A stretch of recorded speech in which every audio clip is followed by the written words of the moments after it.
अस्सलाम वालेकुम दोस्तों, इस वीडियो में मैं आपके साथ शेयर करूंगा। पर्टिकुलरली मैं बात कर रहा हूं जो बच्चे पीएसटी जेएसटी की तैयारी कर रहे हैं। मैं आपको पता चलूं कि सरदार शाह साहब का एक और इंटरव्यू आया है, क्योंकि बच्चे काफ़ी इंतज़ार करते हैं, वेट करते हैं और बार बार पूछते हैं कि सर इसके बारे में आप हमें बताएं, जो भी अपडेट हो, क्योंकि आप एक्साइटेड होते हैं। मैं शार्ट के लिए आपके साथ शेयर करता हूँ सरदार शाह साहब की कि आपको ऑफर ऑर्डर कब मिले। बाकी जो बच्चे साइंस और जनरल कैटेगरी तैयारी कर रहे हैं, एसएसटी की बात कर रहा हूँ, उसके साथ साथ लेक्चर की तैयारी कर रहे हैं, स्क्रीन पे नंबर शो हो रहा है, आप रब्ता कर सकते हैं। आपको पूरा कोर्स मिलेगा इंशाल्लाह। अगर आप मेहनत करेंगे ना सही से, ऑनेस्टली, आपकी टेस्ट जरूर पास होगी। अब हम बात करते हैं इसकी, तो चलिए शुरू करते हैं। फौरन ईद के बाद स्टार्ट हो जाएगी। बात का कायल रहा हूँ कि जब तक कोई भी महकमा हो उसमें अगर करप्शन है वो निचली लेवल तक उसको वहां से नहीं पकड़ा जाएगा, उसको खत्म नहीं किया जाएगा तो नताइज हासिल नहीं होंगे।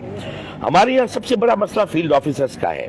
सबसे बड़ी जो हमें गफलत जो हमने महसूस की है, उनकी वजह से हमारी कई पॉलिसीज ग्राउंड लेवल पे फेल हुई है। उसमें डीओज और डायरेक्टर्स का बहुत बड़ा किरदार है।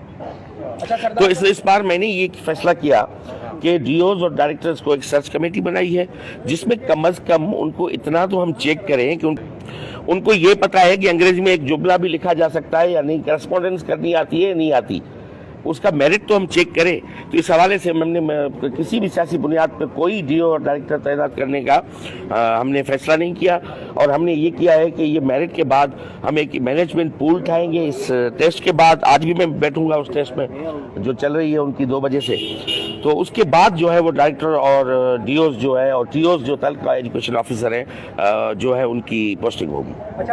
अच्छा, आपने देख लिया, वेट करें। सरदार शाह साहब ने कहा है कि हम पहले तो इनको अपॉइंट करेंगे, क्योंकि कास्ट टाइम इस तरह काफ़ी कह रहे हैं कि करप्शन वगैरह हुई थी, तो हम कोशिश कर रहे हैं कि उसको हम ख़त्म करें। और उसका एक ही तरीका है कि हम नए ऑफिसर्स लाएं जो ऑनेस्टी से काम करें। इस वजह से वो कह रहे हैं, प्रॉबिलिटी ये है ईद के बाद, ज़ाहिर है अभी उनकी अपॉइंटमेंट जैसे हो रही है, उनकी सिलेक्शन हो रही है डायरेक्टर साहब की भी और डीओ वगैरह की भी, उसके बाद नेचुरली इन पे फोकस होगा। तो आपको ऑफर ऑर्डर जिनको मिला है या नहीं मिला है, उसके बाद अपॉइंटमेंट होगी। बाकी आप बताएं कि आप पीएसटी का वेट कर रहे हैं या जेएसटी का। टोटल मास आप कितनी है, डिस्ट्रिक्ट आपका कौन सा है, तो कमेंट सेक्शन में जरूर बताएं। तो ये था आज के लिए, thank you so much. Allah.